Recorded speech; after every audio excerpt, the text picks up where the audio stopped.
Tube started, the idea for it started about 4 or 5 years ago when I was supposedly writing mostly about architecture, about buildings and design and cities and sustainability and things like that.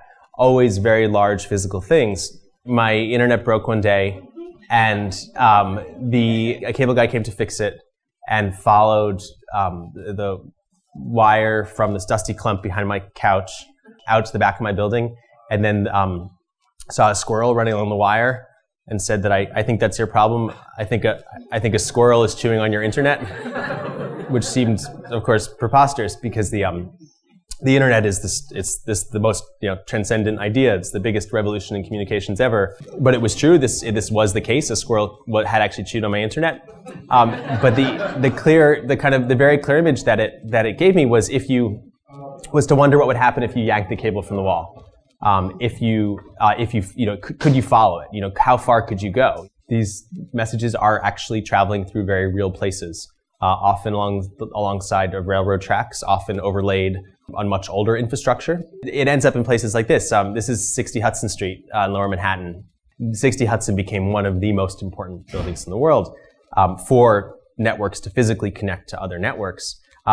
In Toronto, it's 151 Front Street. Once these places become where they are, you can't move them. They're handmade to such a degree, and there's so many interconnections that it's not as if you can decide to start over across the street. Then when you get to this room called the fiber vault, because this is literally the place that the fiber comes out of the ground.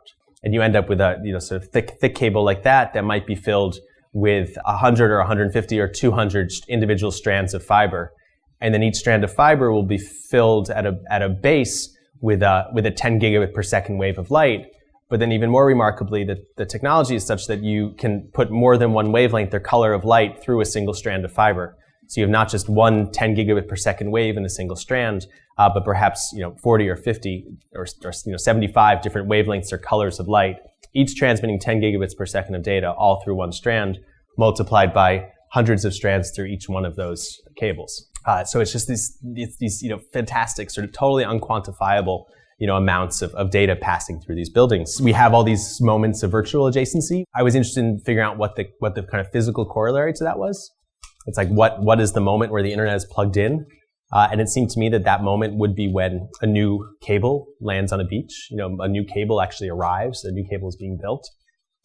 This is Simon Cooper, who was building a cable. And so he said, if you show up on this beach south of Lisbon at a little after 9 on Monday morning, this guy will walk out of the water. Which is what happened. And this was the first step of a cable called the WAX cable, the West Africa cable system, from Lisbon to Cote d'Ivoire to Ghana, all the way down to Namibia and South Africa. And this was the kind of moment of connection between sea and land. He's carrying a lightweight nylon line called the messenger line, and they tie it to a bulldozer, and then it's brought out by skiff to this special cable landing ship. And then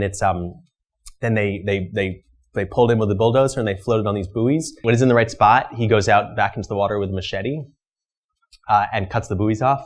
And the buoys pop up into the air, and the cable drops down to the ocean floor. And he does that the whole kilometer out to the ship. Then they give him a glass of juice and a cookie, and then he jumps back in the water. And he swims all the way back to shore, and then he gets out and lights a cigarette. And then the cable's there. They sort of, they actually did this first piece in the spring before it was kind of beach season in Lisbon. And then they kind of picked up the end and then, steamed the next 5,000 miles or so down to the next stop down the coast. And then they begin this process of connecting it to the piece that had been brought down from the landing station, which is kind of the lighthouse, the place where the light comes from, which first means taking off the steel barrier, and then sort of working more and more delicately until you get to the strands of fiber inside, and then fusing one by one each of the 8 strands of fiber with the piece that comes down the hill. But for me, this is a remarkable moment, because when you kind of see them going at the cable with a hacksaw, it stops. This is like not the cloud, right? It stops seeming like this particularly virtual thing and becomes really physical. The basic physical process of connecting a wire from one continent to another hasn't changed in 150 years. And the culture hasn't really changed. It's the same. You can see the English engineer with a hat in the background, and the local day laborers. And the places haven't changed. It's still often these classic port cities. It's still New York or Lisbon or Mumbai or Mombasa or Hong Kong or Singapore that are the places that are connected. My question is, I think you kind of answered it, but I just want to be clear. So if I were a terrorist... Yep. This is the spot in my day when we talk about blowing up the internet, which happens most days, but yes. So I'm going to be this terrorist, and I really want to cripple the world in some way that will hurt them, but not me. Would I bomb a few of these places? Telehouse, the building in London, had an Al-Qaeda plot foiled to blow it up.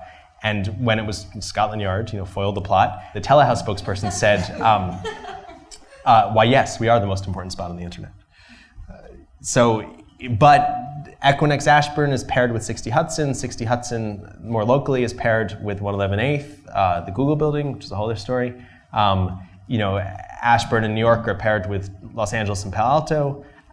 So it's not. So I'd have to bomb them all. You'd have to bomb them all, exactly. Okay. And then most likely that wouldn't work, and you would be perceived as having tried to destroy the global economy. Right. Have slowed down people's internet for a morning. Oh yeah, no. And then nothing. And then it's not a good plan. But the cyber piece is a real concern. The attacks through the network are a much greater concern than the attack on the physical infrastructure. Oh, that's interesting. Yeah. Amazing. Fascinating.